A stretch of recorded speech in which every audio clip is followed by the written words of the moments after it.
recording. And Rachel, you should be able to unmute yourself and go ahead and tell us a little bit about your story along the way. If you had any bumps in the road, I want to hear everything. Okay. Hi guys. Hello. Good evening. I am speaking to what ranks, by the way? Just really strong leaders, diamonds and above, emeralds, rubies. So kind of the mix, just to really, okay. Awesome. Okay. Hi. Good evening, guys. Super excited to chat with you guys today. Did you want a little bit about my story, or how did you want me to go about this? Yeah, so just tell your story, tell everything, along the journey, things that may have happened. I want to hear it all. So I've been doing this for 6 years. I just celebrated my 6-year anniversary, so I'll kind of give you guys a little snippet of my story. I joined back in 2013. I was a single mom who was robbing Peter to pay Paul. I had a master's in professional counseling. I was back in school for a master's that I did not want. So I was getting another master's in order to continue to get student loans to keep my son in private school. My son is very gifted, and it was important for me to keep him in the private school because I know I would have a behavior child if he went to regular school, because he would be extremely bored and they would not foster his growth and, challenge him and to where he's able to excel and not get in trouble because he's bored. So I'm a single mom. I am in grad school part-time. I'm working a full-time job as a children's mental health case manager, not just with the children. On top of that, I'm head of technical services at my church. I do hair on the side, so I was doing hair on the side. It was like my side hustle to make extra money. And then my son was in sports. And then I had a boyfriend, okay? So I was super duper busy, like so busy. And I had a social life too. I was in sorority. I was active in my sorority back then. There's just a lot going on in my life, a whole lot going on in my life. And I was invited to a rap party. And I didn't know what a rap was. My boyfriend was not supportive. He said, don't put that on your body, it'll kill you, whatever. But I went, I saw it was all natural, and so I was like, I'm going to go try this rap just to support my friend. I really didn't have $25, but I'm just that supportive type friend. Found $25 to go and try the rap. I didn't know what to really expect, but I was like, man, if this does work, I got this skin left over. I'm young. I was like, I was 24, 25. And I'm like, I want to feel confident in my two-piece still. And I'm out here wearing a tankini. Yep. And I really think that's like an aha for me. I was not wearing two pieces before, not straight up two pieces before it works. I'd wear the tankini. I was not confident enough to wear my two piece. Anyways, so I was just trying it. And then at the party, I heard a story about a lady who was making $10,000 a month, $15,000 a month, combined with her husband in bonuses. And she was a nurse practitioner. Her husband was a general manager at Dearborn. It was not even the girl who invited me to the party. That was her launch party. But the girl who was above her was telling her story and how she had made all this money with It Works. And I'm like, whoa, hold on. If you can make $15,000 a month and you're with your kids and you can do this on your time, I'm sitting here doing stupid stuff I'm going in more debt in order to keep my son in private school. So and then I'm spending all my weekends doing hair. So if there's any way that I can have my time back, I'm down for it. I'm down for it by any means necessary. That's where I was. So I jumped in and I was like, you can make 15,000, I can make 500. I would be on my mind if I can't make 500 and you're making that much money. So I jumped in. I was like, okay, I'm going to give this my all. I never did anything like this before. Avon, all that Mary Kay, that stuff, never. Look, I don't have time to be selling stuff out the back of my trunk. I just don't have time for it. That's all I know about them. They had to drop off orders all the time. I'm not doing that. So the whole idea of it being online based and then the cash was mine. I don't have to give anything back. I don't get a percentage. You mean if I sell a wrap, that's all my money? That just blew me out the water. So I jumped in my first 2 weeks. I made $400 in wrap cash. I would party like nobody's business. Love to party. I love to wrap people. I was doing one-on-one wrap appointments. I would go wrap people before I had to be at work at 9. I would go and I would do a wrap appointment on my way into work, into the office. I would do a wrap appointment on my way to go get my son after work. And then we would go and we would have McDonald's, which is stupid. But anyways, poverty mindset. So I was spending the money that I was making. But anyways, so I was excited. I was really excited. Eventually my boyfriend had no choice But I did. I rapped you on lunchtime. Remember that? Anyways, that's what I do. I did. I rapped her in the bathroom at work. Like, she used to work with me. It's so funny. But anyways, so maybe it was after work. But anyways, so my boyfriend, I decided if he was not going to support me, like, you got to go. So he was one of my first loyal customers. And then he became one of my first distributors. So after I figured out, like, it made more sense, right, exactly. After I figured out it made more sense for him to be a distributor and, like, we could get 2 checks, because then I started calling myself Team 2 Checks. And, yeah, he paid for his own kit. I did not pay the $100 to sign him up. You love me that much, you can run me $100. So, and I did sell the 4 raps and give him his money back, but still, invest in me because you believe in me. So we started, and he got in. Like, he loved my son, and so he was like, you know, I help support. I'll talk to people about the business. Like, that's not a big deal for me to open my mouth while I'm at work and just tell people what it is that you're doing. And so I would go up to Breon's job, and I would rap people on my lunch, because I was a case manager, and I would work the city of St. Louis. And so I would, on my lunch breaks, like, I would go up to the detention center and rap people in the bathroom, like the visitors bathroom at the detention center. And then I would follow up. I would see if I could get parties from them. I would try to make it something bigger than what it was, which was just Rap Cash, because Rap Cash is what led me to many different situations. So that was the beginning when I first started. About 2 months in, when I went Ruby my second month, and my enroller went Ruby my second month, and then she decided to dissipate. So she kind of like quit. Like, she didn't kind of quit. She quit. No idea why. Somebody we actually still know to this day. Weird. But she decided to stop. And I decided that I didn't start for her. Like, I did not start because this girl started. Like, I started because I heard a story and I saw potential for my son and I. That's why I started. So it didn't matter that she stopped. I truly believe that if God brought me to this, he would see me through it. And so I held true to that. And I will say, like, back then, 6 years ago, we didn't have all the resources that we have now. So there were things like Show Me the Money call, like, did not miss it. The family call, did not miss it. Any events that came near me, I did not miss them. Like, it was anything that I could be plugged into, I was plugged into. We didn't have a lot of corporate calls and, like, a corporate team. Like, we didn't have all that because Cammie was still in the field. Like, there was no field development, nothing. So we just followed the top leaders, and we would just emulate and duplicate what they were doing, which is crazy. So about 2 months into the business, 2-3 months, one of my good friends, she had joined me, and her son is autistic. And we were just having a girlfriend, like, this has been my friend since high school. We were just having a conversation about the fact that she needed to cut back the hours at her job in order to take her son to therapy, to behavior therapy, because, you know, he's already in therapy, but he needed behavior therapy on top of that because he was starting to display some issues, like more issues.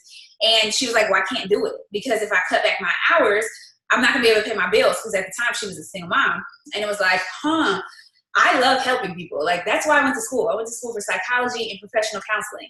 And it was like, ding, ding, ding, like a light bulb went off. And it was like, if I help my friend make money, not only will it help her, but it will inadvertently help me. And I was like, yo, this has never happened in my life, like, ever. I work in social services, and I can save a kid from being homeless. Like, I can put a kid up in a homeless shelter. I can help to put out a fire in their house. I can find placement for the night. Like, I can do all these different things. And I come back to work the next day. There were days where I stayed over, and there is no extra pay. Like, right? And I had to find somewhere for this kid to go. And the next day, at work, you're not like, oh, Rachel, here's $100 bonus. Like, no, it does not work like that. And so I could not believe that if I truly help people change their life, I am going to be compensated, and not only just compensated, but compensated well. It just blew my mind. So everything shifted. That's where everything shifted for me, everything. And I kind of just went all in, and I was like, who wants to be helped? Like, I'm going to help everybody make money. Like, it's just money for everybody. Like, that's where I became. Like, I just wanted to help everybody because it just was in alignment. It was in alignment with what I felt and what I loved. And so I kind of went on past then.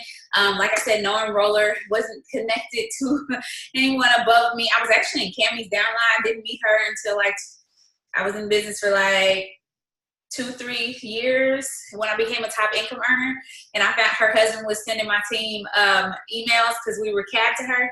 And we was like, who is this Nathan Dempsey? Like, why are you So funny because we had no idea who in the world they were, knowing that that would actually help us, you know, if they get the cab. Anyways, so if you're a roller, if you're cabbed and they're sending emails, just be like, praise Jesus. Like everything works together. Like it's so awesome. But it took me 10 months from the time I began to go diamond. I got a $10,000 bonus, changed the game for me. Never in life had I been in a situation where I could earn a bonus, and I was in the process of planning a wedding. And so I was like, okay, if I get this bonus, like I can have the wedding of my dreams. And between fast starts and back then, like fast starts was juking, like they still juke now, but still, it was like in a place where I was not able to create that kind of income before. Like I'd never been in that place to where you mean I could just help somebody get 2 customers and I get $100 on Friday? Like what? Like that's crazy. You know how much money, how long I have to stand and do hair to make $100? Like, do you know how much time I have to give away to make $100? So it just blew my mind. My husband and I got married in September 2014, had the wedding of our dreams. It ended up being $30,000. Our budget was $15,000. We ended up doubling it, and we have no debt from our wedding. So insane. That was one thing. So then after that, we went to conference in 2015. You have to go to conference, like it's a non-negotiable. I've not missed a conference since I came into this business, and I believe that's still why I am where I am. You need the juice, for real. But went to conference in 2015, and man, y'all, like crazy. This is when Mark decided to double the bonuses. So we had good bonuses back in the day. It was called get out of debt bonuses, even though we didn't get out of debt with these bonuses, but you know what I'm saying? I didn't. I'm talking about myself personally. But anyways, so he doubled them. So we had a $10,000 bonus, and now it was $20,000 on up to $150,000. Like we lost our mind. Like we lost it. Like we went crazy. Came home, and in 2 weeks I went double diamond. I got a $30,000 bonus. My husband went diamond the next month. $20,000 the month after that. I went triple. He went double, and we earned another $80,000 in bonuses. So in the matter of 3 months, y'all, we went, I forgot to tell you I got fired too. I got fired from my job. Crazy. But it was all in God's plan. I wouldn't be here if it wasn't for that. They knew I was headed out the door. I don't think the boss liked the way that I was in control of my life. And, you know, I was kind of just like, give him a heads up. Like, hey, I mean, I deal with kids in their actual lives, so I'm going to give you a heads up. Like, I won't be here long. Once I go double, I'm out. You know, but anyways, I got fired. But God provided. So, and I lost the bonus. Sorry. So I had to be mindful of the type of call I'm on. So after I went diamond, I'm going to rewind a little bit. After I went diamond, I got married in September. Okay. This is crazy. Got married in September. And that same month, I got married, guys, I lost my diamond bonus. Like it was crazy because I'm on this high, right? Like I got married, like, of course my team gonna keep showing up. Like I'm in the middle of a life-changing situation, and I get to September 30th and it's crickets. And I'm just like, yo, somebody make a purchase? Like, does anybody care about the fact that I'm about to lose my bonus? Woo, no, nobody cared. It was like 3 people, one of them on here, she cared. But it was like 3 people. They were like, okay, I'll make a purchase. Oh, I'm still up. I'm sending messages. And I lost my bonus. And back then you couldn't get them back. Like once they were gone, they were gone. And by God's grace, the next month, Mark brought back Get Back the Good. And so I was like, I'm getting my bonus back and I will never lose a bonus again. And that was it. It was like, I know I can be in control of, I'm in control of my business. Nobody else. Not my team. I can't look at them like, granted, all things work together, but it's not on my team to retain my bonus. It's on me. And so that next month, it was like diamond and beyond. I was just always pushing to the next level, never coasting, it doesn't matter what season you are in life. It was like, I always have to help somebody succeed. And that month, if I'm not mistaken, nobody promoted because I was so focused on my wedding that I forgot that you do this full time. So you still need to work, right? So I ended up getting my bonus back. But fast forward, we went to conference. In the matter of 3 months, guys, we went from bringing in because my husband was still working, maybe about $5,000 a month to $20,000 a month easily, right? In the matter of 3 months. And I was a triple diamond and my husband was a double. 3 months, like everything we knew about life was different. It was crazy. Like it was so crazy. And then from there, I had this epiphany moment. Like it was like, cause that's, you know, I'm telling you, like I don't even know anybody outside of it works that makes that kind of money. And so I'm like, you know, we can be good. We can be real good. But my heart is, I didn't do this so that I could make this money, it's higher than average. I didn't do this. I did this because I wanted to help people change their life. Like, that's why I did this. And so if I can eat like this, other people can eat like this. And so I decided Presidential Diamond initially was so that other people could experience what I was experiencing, like feeling like, what the heck, every single time I got paid. You know, it was just so rewarding on so many levels. And then also Presidential Diamond for me meant that my husband would come home full time. Like, he was crazy. I'm like, bro, we bring in is he listening?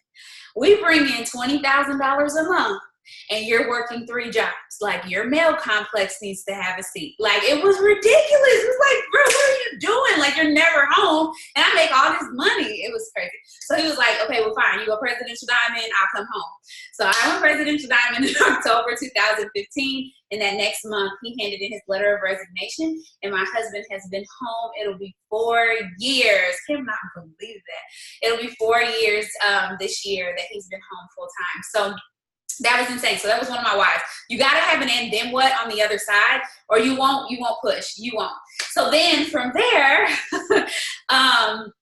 it was kind of like an uphill journey, because I'm not going to lie, I'm not going to make any excuses. That old chart was hard. Like, it was so difficult. It was almost like, you throwing the balls, like you're trying to juggle and keep them all up at the same time. And it's so crazy. I remember, like, at one point I had 4 out of 5 and had the volume, but it was like, that one leg, you know what I mean? So just kept pushing for it. And in the meantime, my thing was, who in the heck can I help win? That was always my thing. Like, I stayed a Presidential Diamond for 3.5 years. It was 3.5 years exact, but I maintained being in a top income earner. I maintained being, like, any contest that Mark put out. Like, I fought my hardest to be in that room to show my team what it looks like to be in those situations and take advantage of the things that are before you. Like, any given moment, like, you have the opportunity to succeed regardless of whether people are coming with you or not. And so my team is kind of going through a thing where we're just shifting our brain, because I have a lot of people who are still with me from the beginning. And what happens is, I don't know how long you guys have been in this business, but what happens is you start to play, you maybe a year and a half, and then you start to play mind games on yourself. Whether you're succeeding or you're not, most people get into this place where it's like, wait, okay, like where I was, when I went Triple Diamond and my husband was double, it was like, yo, we made $20,000 a month. Like, gee, like, I don't need 40. Like, we're okay. Like, we're good at 20. Like, it becomes like a mental thing in order to take yourself to the next level. And if you're not constantly getting into a new environment or getting into a new circle where that stuff is normal, I could not hang around people who make $5,000 a month and think I'm going to want to make 40. It's not going to happen, because I'm doing good compared to your 5. You make 5, I'm making 20. Like, we're good. So you need to put yourself in those situations where I'm making 20, but she's making 60, she's making 100. And so what I started to do is I found a best friend, and her name was Stephanie Dunn, right? And so that became the only leader that I was watching, period. I instead of looking at all these other places, I would look at Stephanie and I would look at Joel and the impact that they were making on other people's lives and how they were utilizing their resources. Like, what are they even using their money for? What is their money allowing them to be able to do? How can I was a stalker. She knows I'm a stalker. She knows to this day, like, that's my best friend. For those of you guys saw that training when I was on the panel with her, like I said, this is my bestie, like, for real, still to this day, because like her work ethic, her morals, her values, it was just something that I was able to put myself in the room with her. So if you don't have a circle, you need to create one. If your circle is doing as bad as you or as good as you need a new circle.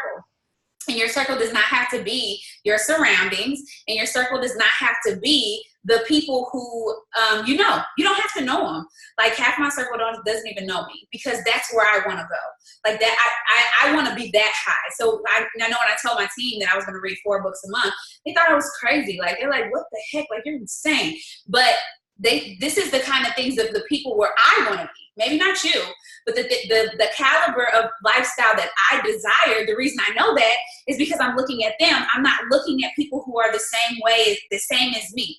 So I need a new circle in order to elevate my mind to where they are. Because if not, subconsciously, I will still be in the midst of people. Like if you hang out with somebody, and this is the thing that most people don't get, if you hang with somebody, you're subconsciously getting all of their beliefs. I don't care. Like you cannot, you can say all day, well, she does this and she does that. No, if you hang with her, you have the same type of stuff inside of you. So in order for you, and you can love people, like you can love them, but that doesn't mean you have to spend the majority of your time with them. So for me, I had to elevate my circle. And so as I started to elevate my circle, it was crazy. And I began to fully submit myself to God and where he wanted to take me, and what he wanted to do in my life. And he needed to work out a lot of stuff inside of me. Ooh, it was a hot mess express, still a hot mess express, but it was just a lot going on inside of this girl, okay? And so God started to just really work on me, and I decided to commit to the things that he wanted for me. And when I started to do that, he began to show me favor, guys. So even in the midst of me not going Ambassador Diamond and being where I wanted to be, I was shown favor in ways that kept encouraging my heart while helping other people succeed, which was crazy because it's like, well, like how Rachel's Presidential Diamond, like Presidential Diamond, who's been, and I actually became a top income earner when I was a triple diamond. So I was a triple diamond when I first became a top income earner, and then I've been a top income earner as a presidential diamond up until this point. So every single time at conference, they call my name, and I'm in the midst of ambassador diamonds, and that's because I know how to help people. That is what the gift that God has given me, and I realized early on in my business that it was never about me. It's about what God wants to do through me. And if I can realize that when I get up every single day and I fill my cup, I'm not filling my cup. I mean, of course I'm filling it for me, but I'm not filling it for me. I'm filling it so I have something to pour from. You can't pour from an empty cup, period. And when you try to pour from an empty cup, that's when you become depleted. That's when you become burnt out. That's when you're irritated. That's when you're not a good wife. That's when you're not a good friend. That's when you're not a good nothing. That's when your eating habits suck. You know what I mean? That's when you have poor habits and things like that. And so I had to do some constructing on the inside of me. And then I just went Ambassador Diamond in April 2000 and this year, 19. Now I will tell you guys this. Ambassador was different for me. It was probably, we worked our butt off, but it was probably the easiest promotion that I ever had. And I will tell you because God's grace is sufficient for me and I was obedient. And this is the thing, I had to learn how to be obedient in the things that God wanted me to do so it would be by him and not by me. So it would be by him and not by me. Because at the end of the day, and I don't know what you guys believe, but promotion comes from him. And so as much as we try to, okay, so this is the leadership call. I'm going to tell you guys this. I've told my team this before a million times. So those who don't know about the Bible, the children of Israel, they were in the wilderness for 40 years, right? And they were led by Moses. And then there was Joseph. And Joseph, he was one of the ones that went to spy. Tell me if I'm wrong, if it's not Joseph, y'all correct me. But it was Joseph who was the one that went and spied the land, right? The land that God promised them. So they went in there, Joseph and Caleb, they went in there and they was like, okay, we can do this. But the other team was like, nah, bro, like they gonna kill us. Like we can't do it. And so what happened was they came back, and because the children of Israel listened to them, the 10 or however many was, they listened to them, God was like, y'all not going. Like, you can't go. Like, right? So after a while, they was like, no, we can still go. We can still go. We change our mind. Jesus, like, we change our mind because Moses told them, y'all can't go now. Like, we can't go. We have to stay in the wilderness because of how you guys responded and you guys didn't listen to Joseph and Caleb. So they were stuck in the wilderness. Those who tried to go to the promised land, they died, like they got killed. And so then it was somebody else that had to be able to, because Moses did not listen to Joseph and Caleb, he ended up dying in the wilderness. And then Joseph took over and was able to lead them into the promised land, right? So here's the thing. What happens for most people is we get a glimpse of the promised land. We're like the spies. Like we go in there, we get a glimpse, we go a promotion, and it's like, oh, I'm diamond. Yes, like diamond.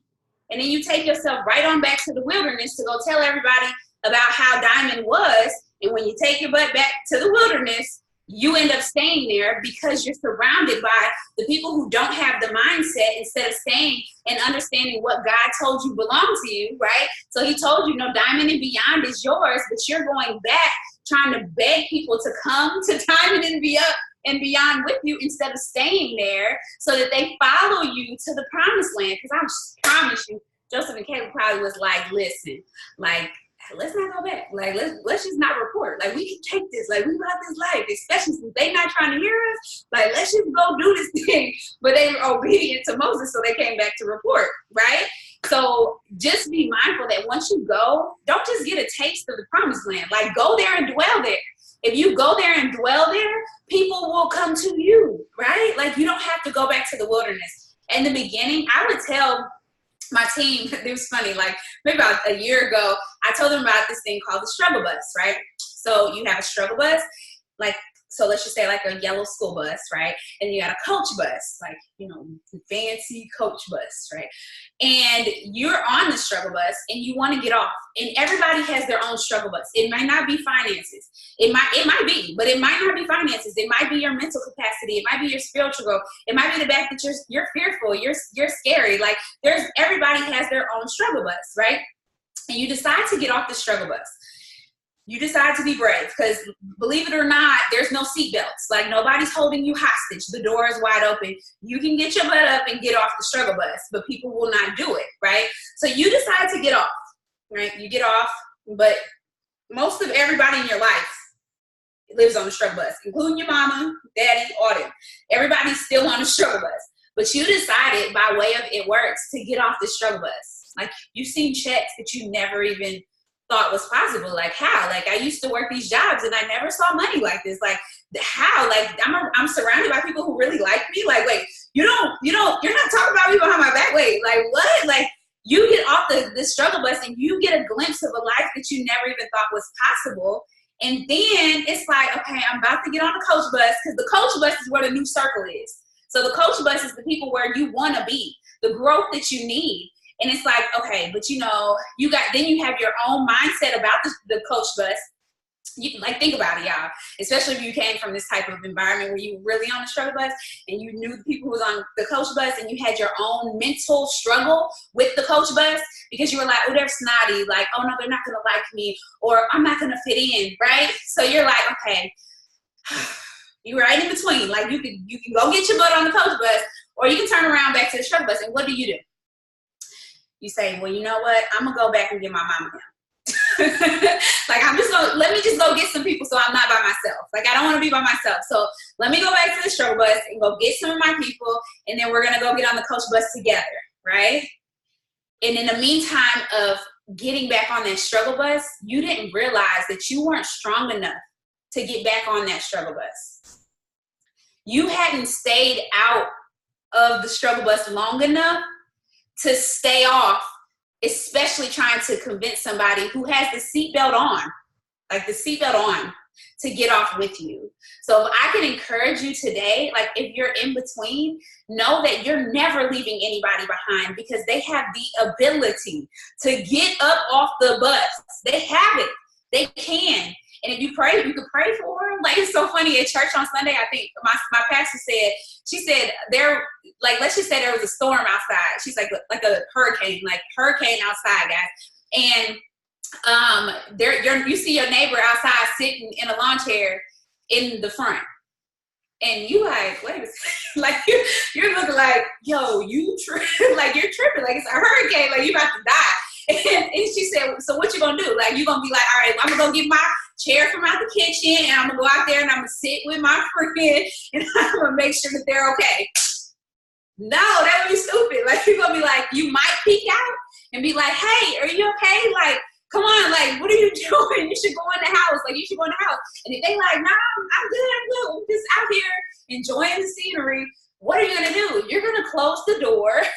You're gonna be like, this person is nuts. Like, you're crazy. And then you might just call the police. Like, hey, listen, like, you got this person on the yard. Like, you gotta come save them because they're about to die because it's a hurricane, right? You're not gonna go out there where they are. So why do you put yourself in a place to put yourself in harm's way by going back into those environments that you fought so hard to get away from? So it's been a journey. I tell y'all, these past 6 years of my life have been a journey. Right now, of course, just to give you guys some Because of It works, we built our dream home on an acre of land in my dream town, which was crazy. As a full-time entrepreneur, and building a house as a full-time entrepreneur is not easy, because they want all the receipts to make sure that you're going to give them their money. We were able, new cars, that's a normal thing. We were able to pay out money for infertility for our son Zayden, to not only keep him in my stomach, but to get him here, as well as we were pregnant again with our third kid. We've been a full-time family, like I said, for 4 years. We've been able to stay home with Zayden for 19 months. Full time, and see every single thing. His dad takes him to story time on Mondays when I go and hang out with the team. Like, life is just so different. I'm a better wife. I'm a better mom. I'm a better person. I know what I want and why. I have vision. I know exactly where I'm going. I know the impact that I want to make on this world. I know the options that are available to me. I'm truly able to help people transform their lives, and it's all because I said yes. And so when you become confident in something, nobody or anything can ever make you think twice about what it is and the impact that you're making. And if you ever feel like it's going sideways, it's because you're allowing the negative thoughts to have more room or more capacity, is to feel more capacity in your brain than the good things. And to be honest, you have more of a choice than you think you do. Like, a lot of times we feel helpless, like, what's my mom? Like, what am I supposed to do? Or I work at this job, so what am I supposed to do? But there are ways. Like, there is a way. There is always a way. And God just wants to see, will you seek him out so that you can figure it out? So I don't know what else you want from me. I certainly have a lot, but, that's just a gist of my story. So good. I was just listening in. You could have said anything, honestly. But I have some questions for you, if that's good for you. Just questions that my leaders asked and people texted me. So we are doing a 90-day push right now. Going ambassador, trying to meet you up there right now. But how do you start out the month strong, and how do you maintain that with yourself and with your team? So right now, the main focus, for me, it's always been like this, but I've been louder with my team about it right now. You have to keep the main thing the main thing. And what is the main thing? It's your steps to success, period. And so for me, for years now, my goal has always been to complete my steps in the first week of the month. Like, period. Like, I complete my steps by the first week, so then I'm able to not only help those 3, but then any of my other newbies, I can focus on them completing their steps or earning their shopping sprees, and I'm not overwhelmed with the fact that my steps aren't complete. So that would probably be the biggest thing, is in the beginning, are you pulling out your actual steps? Auto-ships run on the 1st. Your steps are completed by the 1st week. Promotions start popping by the 15th in a perfect world. So can you keep the main thing and enroll people and focus on that 4 and 3? That's how I start my month. Okay, and how do you try to keep that going with your team? Keeping that fire up, keeping the momentum up. If people start slipping off, how do you get them back? So I always ask, like, anytime anyone is struggling with anything, so they're trying to figure it out, my question is, have you completed your steps? Period. And every day when you get up, your goal is to complete your steps. And it's always perspective. And so I'm not willing to hear you, I'm not willing. We don't have pity parties. Like, we always speak life. And so you have to speak life over your situation. So there is no, even when it comes to volume and promotions, like, it's not how far away are you, it's how close are you. Your words, they are very powerful, and your perspective matters. And so if a person's like, oh my God, I still need 3 DTs. Like, oh my God, only 3 DTs? Like, girl, you can sign that in a day. So it's all about shifting that perspective and putting yourself. You have to make sure you're in a good place, because negative Nancy's, if your cup isn't full, will piss you off. So you have to put yourself in a place where you understand that you're a mentor. And so this is your job to help shift their perspective, because they may have had this perspective their entire life. So it all starts with you. So good, and so true too. How do you hold yourself accountable every single day, even when it gets hard, even when life is thrown at you, even when you kind of feel defeated? Maybe your volume drops, or you're far away from your promotion, or the person quit. How do you keep yourself accountable through those times? So the reason I laughed is because this is something my team and I have been talking a lot about. Oh my goodness. Like we've been talking about accountability, consistency. Like this has been a thing for us like this week, like this past 2 weeks. And I told my team, my accountability is my why. So if you don't have clarity, and that's just me, okay? That's not most people. But it's because I've done the work to truly find out what do I really want and why. So if you don't journal, you need to start. You're a leader. So you need to start tomorrow. Go to Target, go to TJ Maxx. You can like $5, TJ Maxx. Go get you a journal. And you need to start tomorrow. I suggest starting with 5 things that you're grateful for and doing it every day before you touch your phone. So start with 5 things you're grateful for and then just journal for like 15 minutes. Start with 5. Just start with 5 minutes and then build up, right? So in the midst of my journaling, well, for you guys, I suggest doing a prompt for 7 days of what do I really want and why. So we've been journaling every morning at 7 or at 9. So do what do I really want and why for 7 days straight, and it will not be the same, and it doesn't need to be the same. But doing it every single day will start to unlock things that you did not know that you wanted. A lot of people struggle with their and then what?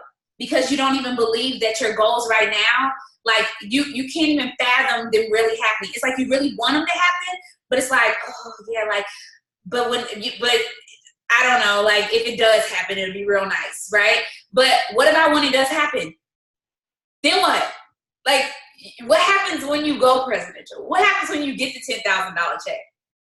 Then what? Like, what's next? And so that helped with my clarity to be able to understand what I really wanted and why. So I have an internal accountability. Man, guys, like this is like everything is on my shoulders. Like when I get up in the morning, I've made it for myself that there is no other options. My husband will never go back to work. You know what I'm saying? Like I will never go back to work, right? There's no options for my son not to be in private school unless we decide we're not having him in private school, and it won't because of finances. And so when I get up, I know what my internal accountability is. I also know the type of people that I want on my team, and I know that if you don't give excuses, you're in a place where you don't have to accept them. But when you start giving excuses, you have to accept what you give. And so for me, I know that I can overcome. And then also, I know the God I serve. So if I know the God I serve and I know I'm weak, then I know how to tap into the strength that I need. And I understand, like my husband said on the call, that you have to be brave, you have to be patient, and you have to be consistent. And then on top of that, if I have the fruits of the Spirit, if I have these fruits of the Spirit, and these fruits of the Spirit are dwelling and living in my life, then I have long suffering. Like I have these things. And if I'm speaking this over my life every single morning when I'm getting up, then how in the world don't I function off the words that are coming out of my mouth, even when I don't feel like it? And then also, I know what true strength looks like. And true strength looks like asking for help. And so every single day, I know how to tap into my true strength. And that's not only from asking for help from God, but asking for help from those in my community. So if I know I'm feeling super duper weak on a certain day, I'm not going to wait around. I'm not going to sit on the couch. Like, because of my internal why, I'm going to ask a friend, like, yo, I feel like boo-boo today. Like, will you pray for me? Like, will you uplift me today? Like, I can't, like, I'm just really struggling. And then I may take a time out and go outside on my patio, do personal development or spiritual development in that moment to get my life back together, and then I get back into it. Like, I have people who depend on me. I have people who depend on me. And number one, like at the end of the day, if you're telling God you want to be used, how in the world does he use somebody who is unreliable? How does that work? So I want to be reliable enough for him to trust me enough to use me. And I trust in his strength. So for me, just in all honesty, I just make a decision. I made a decision that regardless of no matter what, that I get my butt up. Like, no matter what, I'm going to get my butt up. I don't care how I feel. I don't care if something's going on in my household. I don't care. And it's not that I don't rest and keep my mind straight. I know when I need, like, if I'm shutting down, I'm going to call my pastor and be like, hey, I'm having a boo-boo day. I'm not going to allow the enemy to keep me down. Like, I'm not a coward. I'm not weak. And so when I encounter these different things that come against my life, I'm going to ask for help. And I'm going to get the help that I need in order to persevere and continue to be consistent, because there's somebody who needs me. Like there's somebody, it's crazy. Y'all, when I was going presidential, my dad passed away. And my dad and I, we had like the weirdest relationship. It was like this, right? And the last time I talked to my dad, we got into it. Like it wasn't even a good thing. And so when I found out that he passed away, like I was like, what the heck? Like how in the world am I supposed to function? Like I don't even know like how I'm supposed to function. But I had to do that. I had to break. I had to say, God, I don't know how to deal with this. Like what the heck? And back then I was not the Rachel that I am now. So I snapped on my team just a little bit in the midst of it, but they hung out, they hung in there with me through the struggle. But I was really struggling, but I continued to show up. And that's the thing. Do you continue to show up? Because at the end of the day, you're going to continue to show up at your job. And so I respect my business enough because it's given me way more than a job has ever given me in life, or had the potential to give me way more than a job could ever give me. So I'm never not going to show up. And I don't ever want you to not show up for me. So I'm never not going to show up for you. That was so good. I love that perspective because you say, you know, as leaders, you're going to have bad days and there's going to be that stuff happen to you. But I love that you know that the kind of the weight's on your shoulders. And if you look at it like that, your team is watching and your potentials are watching and everything you've built. It's kind of like the quote that they say, like, if you take off a day, you take off a week's pay. If you take off a week, you take off a month's pay. If you take off a month, you take off years of pay. And it's like, we can have those bad days, but you have to be willing to ask and learn and grow through it. And that's super, super powerful. And you wouldn't not show up to your job. So why would you not show up to this too? Especially if you're in a leadership position. So good. So I've taken so many notes over here. So what do you do? Like, has you know, what you do in the day changed as you've gone through promotions, or do you still work your business the same way? So we became more, created a foundation that is more duplicatable, let's just say that. So what we do is, what we teach is spiritual development, personal development, post-message follow-up. So every single day in some capacity.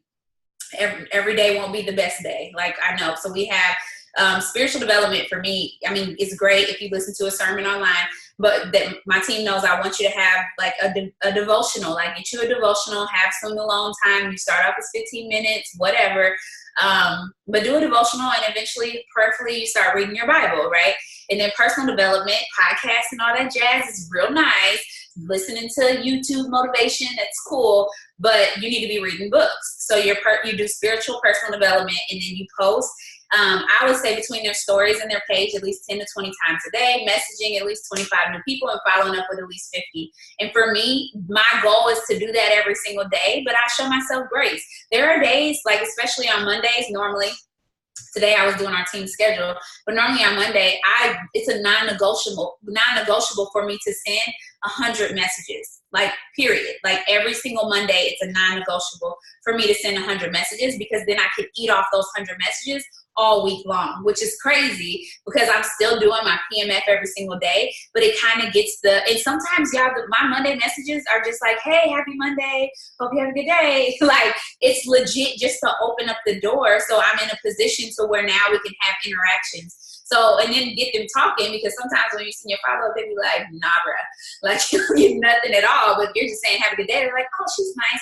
And you have a good day too. And then you can open up the door a little bit more. So for me, I don't party as much as I used to, but that's about to change back. Because I'm back on my Blitz tip, and I love blitzing, like it's a thing. Going back to my Rap Cash, I made $105 in product cash last week, guys, and it was local people, not sending stuff to people online. And I sold my coffee. My team I hope they're really proud of me, because normally I won't sell my coffee at all, but I made sure I bought enough to be able to sell, because Joe and Steph taught me that. I remember, like, I don't know if you guys ever been like that. I know I was with my raps in the beginning. Like, well, I don't have enough to sell. Like, I'm not selling my product. Like, I'm not selling my coffee. But it's like you have a struggle bus and you don't have an abundance mindset, because abundance mindset says, let me buy 3, get 1 free, so that I can sell 2 and use 2. You know what I mean? So because of the profit that you get, like you have to think in terms of abundance, not in terms of, so that's what I do every day. I have a Sabbath. I take the day off. I've been doing this for about a year now. I got convicted like nobody's business when I watched that video by Pastor Todd. Oh my gosh, y'all, because I was hustle, grind, stack paper, okay? Like, y'all, I don't know if y'all know that song. Anyways. But that's how I was. Like, I'm for real. Like, I stayed up all night, all day. Like, I would go 24/7. And that video just convicted me. It's like, is it your might or is it God's might? And if you God, like, where does he fit in? And so I do take a day off, and it's just completely changed my entire life. It's giving me boundaries, guys. My phone goes off on Do Not Disturb at 10 p.m. and at 8 a.m. it comes off. And in between there, and I take a lunch with my husband in the middle of the day, and we do not disturb my phone. Like, and I have a time that I work out. What does that do for me? It gives me boundaries to where the time that I work is the time that I work. Like, I don't have any time to play around when I come and I work. Like, having conversations, and it's sometimes things happen. You have to show yourself grace. But like right now, my husband knew on our calendar that Rachel had a meeting right now. So he has the kids, you know what I'm saying? And thank God he's not allowing Zayden to run in and out of here. But we have that understanding. This is my work time. And so I'm more proficient in what I'm doing because I'm not working all day long. And if you think that multitasking is really working, it's not. You're actually spread thin. You're actually giving multiple things 10% instead of giving one thing 100%. And so when I started doing that, it just completely changed everything because I had focused time that I was working my business. And so it just helped with being more proficient. So I used the nighttime feature on my phone. And so I tell my team, like, hey, if you want to text me at 3 a.m. because you're up, like, text me. I'm not going to get it. I'll get it in the morning when I wake up. You know, so it's okay that people reach out. And I'm just very high in terms of my communication. Like, nothing is that much of an emergency that I can't fix it. So, and it also gives you the opportunity to learn. It taught me how to trust my team and trust their ability to work the business without me, which is scary. It was scary. I was like, I don't trust you guys. Ooh, they knew I loved them, but you know, I didn't trust my business like in the hand. I had trust issues, clearly. I had a lot of trust issues. Praise God for delivering. I was the same way at first too, and I started like my leaders started doing their own Zooms, and you know, now I'm so thankful for it. And I'm like, you freaking fly. But at first I was like, oh dear God, oh no, don't do it. Oh gosh. So, yeah, that was me. But that is so true about, you know, spreading yourself thin and only giving 10%. I've never looked at it like that because when I joined, I had 2 seconds to work my business here, and I had 2 seconds to work my business here, and it got done because I had this much time and I was intentional. And now I do this full time, so it's like I get distracted so bad. I'll start cleaning out something when I'm supposed to be working. So I do definitely need to work on that too, and I'm glad that you mentioned that. So one last question is, how do you stay on top of your team and splitting your energy across without getting like burnt out, with making sure that your leaders feel loved and that the people who need you are needed by you, without saying like, oh my gosh, I'm literally so tired, I don't know if I'm giving it to everyone. Like, just basically, how do you spread your energy around? Ooh, so that's a good question.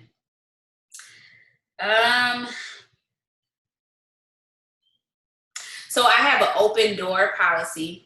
I truly believe that you have to ask for help. So unless God puts somebody on my spirit, like drop somebody in my heart, you know how somebody just crosses your mind. And let me tell you guys this, like the way the spirit works, that is, the devil never tells you something nice, like to do something nice for somebody. And so I had to learn, like if somebody drops on my heart, I need to send them a message right away. It's not a suggestion. Like, it's like, that's the person that actually needs to hear from me. And so I have they know, like, come to me. Like, we have a very high communication, and I tell the team from the beginning, especially my personally enrolled people, I want to be bothered, and you not bothering me doesn't help you or me. So I like to put it off on them big time, but I have a 4 to 6 week window, 4 to 8 weeks with my newbies, where I'm on them like we talk like every day, every other day. Definitely want to give them their ability to learn, but on the other side, I want to be in their face and let them know, like, hey, let me actually teach you in the midst of this. So it's really high communication, high touch in the beginning. I do a newbie circle every Saturday with my newbies. It's actually something that my entire team is supposed to be doing. But what we do is it's only for your personally enrolled people, because it teaches people to train their own teams. And it's not necessarily about how to work this business. That's not what our newbie circles, Jesus, that's not what our newbie circles is about. Our newbie circles are about your mind. Because if I'm to be all honesty with you guys, like this business is not about what to do. So if you're sitting here trying to figure out what to do, that ain't it. You need to figure out why you're doing it. And once you figure out why, the how is nothing. And it's crazy, which is why we have that solid foundation of SDPD-PMF, which is the spiritual development, personal development, post-message follow-up, because really it is the same thing every single day. And if you get bored with it, then you go blitz. If you get bored with it, then you have your parties. You know, you mix in the different things in order to really put yourself in front of other people so that you're not always sitting behind your phone and you actually have some human interaction. You know, you have your blitz days. You have your, we do Monday meetups where we go out and we gather together and, you know, get our minds together in the same place. We do customer service like together where we send thank you cards together. So there's all different things that you can do, but it's really just the same stuff that you're doing over and over again. So our newbie circles are really just about, can you get your mind together? Like, if you can get over the mental block, you'll be here a year from now. Like, you won't start making money and then start looking left and right like, oh my God, like, okay, what's going on? Or it's not going fast enough for me or whatever, you know? So just that mental capacity is so important. So for real, for us, I have the open door policy. So I put it on them like, hey, every month, like, you reach out to me and let me know so I can set up your one-to-one. Now in the beginning, like I said, if I haven't heard from them, I will be like, hey, like, are you okay? Like, if I haven't heard from somebody and I know, like, we've built that relationship, then I'll definitely reach out. When it comes to my capacity and me feeling like I need to touch everyone, I love the idea of, not the idea, but I love the implementation of layered leadership. And our number one value on our team is communication, and we have team values. So at the beginning of the year, my diamond and above and a few other up and coming leaders, we created a value system for our entire team. We have 8 values for our team, and it was buy-in because it wasn't me who created them. We created them as a team. And the number one value is communication. And so I shouldn't have to ask about everybody in I want to because I want to know about it, but because of our high level of over communicating, I already know everything that's going on with you because you're going to over communicate to me, right? So if somebody needs to be not touched, that sounds so bad. If somebody needs to be reached out to, like, way down in my downline, their upline is going to say, hey, this person is struggling. Can you kind of just reach out and just give some support? You get what I'm saying? Because the communication is so high. And so when you start to really implement and really get the leadership to embody the values that we have in that layered leadership system, you'll have such high communication to where it'll flow, if that makes sense. Yeah, that's what I was kind of hoping you would say, just because it's not always, we always look at it as kind of our responsibility and you taking control, but you have leaders and people on your team, you're sharing the responsibility of it. So it's not all your energy. So I posted you on my story doing this Zoom, and your team is sliding up on my Instagram stories crazy right now. They're like, oh my God, I love her so much. So that's so cool. Your team loves you just so much. Okay, so if you have one last tip, so everyone, there are lots of people on our team pushing for promotions, multiple people pushing for VIP, like everyone is right there, so close. What would you end the night with by telling them? So, okay. Your promotion is your promotion. That's number one. And the biggest way to promote is to help someone else. You cannot beg other people to promote. And so once you make a decision on the route that you're going to take and you decide this is how I'm going to do it, you take on the responsibility. So don't, let's see. You set the pace for your team, guys. Like, for real. Like, a lot of times you don't feel like you're that much in control, but you're in more control than you think you are. So if you desire to promote, they're going to feed off of your energy. So you have to fill your cup in a way that, and elevate your mind in a way. So let me just say, for example, when I was going ambassador, like, I had to put myself in a place of belief that no one could touch. Not even an accountability partner, okay? No one could steer my mind away from what I was doing, Nothing. And so when you put yourself there, where you said this month, like, I'm going triple diamond, like, I am going triple diamond, the more you believe it, the more your team will believe it. And what's so crazy is my team, when I said I was promoting, like, the team was like, oh yeah, Rachel promoting. They might not believe they was promoting, but they believed for sure that Rachel was going to promote because I would have unwavering faith. And so that's the number one thing. And even when you don't believe, you have to still say it. You have to keep, and believe it or not, if you keep saying it over and over again, you'll start to emulate the things that you desire in order to make it happen. Pay attention to your volume, like where it is. It's a team corral. So if you can corral the team and allow the team to grasp hold of your excitement, then they'll go. They're gonna feed off of your energy. And anytime that I ever promoted, I'm telling you guys, it was always my desire and my will that they looked at. It's almost like, okay, let me give you an example. So let's just say you told your kid that you're going to Dave & Buster's, right? And some things start to happen and it doesn't look like you're going to get to Dave & Buster's, but you're just like, oh no, we're going to Dave & Buster's. Like, it doesn't matter about anything that's going on. You're going to Dave & Buster's. And so the kids, like, they might be around their friends and their friends are like, dude, you're not going to Dave & Buster's. Like, look, it's like pouring outside. And like, no, my mom said we're going to Dave & Buster's, so it doesn't matter if it's pouring or not. Like, we're going to Dave & Buster's. And your friends might be like, okay, we'll see. Like, we'll see if your mom goes out in the rain. And before you know it, like, they go back like, mom, like, so we're still going to Dave & Buster's, right? And it's like, yeah, of course we're going to Dave & Buster's. And so they're like, okay, yes, we're going to Dave & Buster's. Like, we're going, they'll have those weak moments, but you can never have those, you can never show them your weak moments because you're going to have the weak moments. But you have to fill your cup every single day. Like, there's a reason why you fill your cup. You fill your cup and you always vent up, right? So if you're having a moment where you're just like, hey, I ain't feeling this, you have to go up and say, I need something right now. Like, give me the juice. What do I need to listen to? I got to get my mind together so that I'm able to stay in a place where I'm able to motivate them or inspire them, because we can't motivate. Because at the end of the day, even when they don't show up, you have to. Even when they're inconsistent, you have to be. You have to be consistent. And knowing that at the end, you'll get your reward. And what I love about this business, I'm just going to be real, I love that we do 4 and 3 every single month, at least.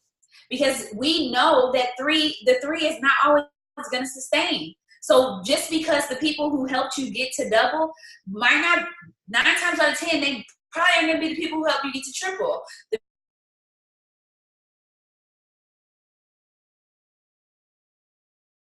Forward, those people who desire to go higher and higher will stay with you. So you stay the mom who's going to Dave & Buster's.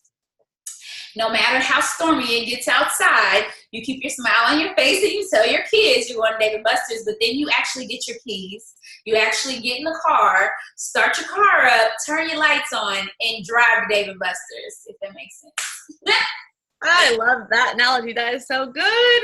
So, team, if y'all will stay on here, we have some stuff to go over. But Rachel, thank you so much for getting on. Welcome. Thank you for pouring into us. Bye. Bye, guys.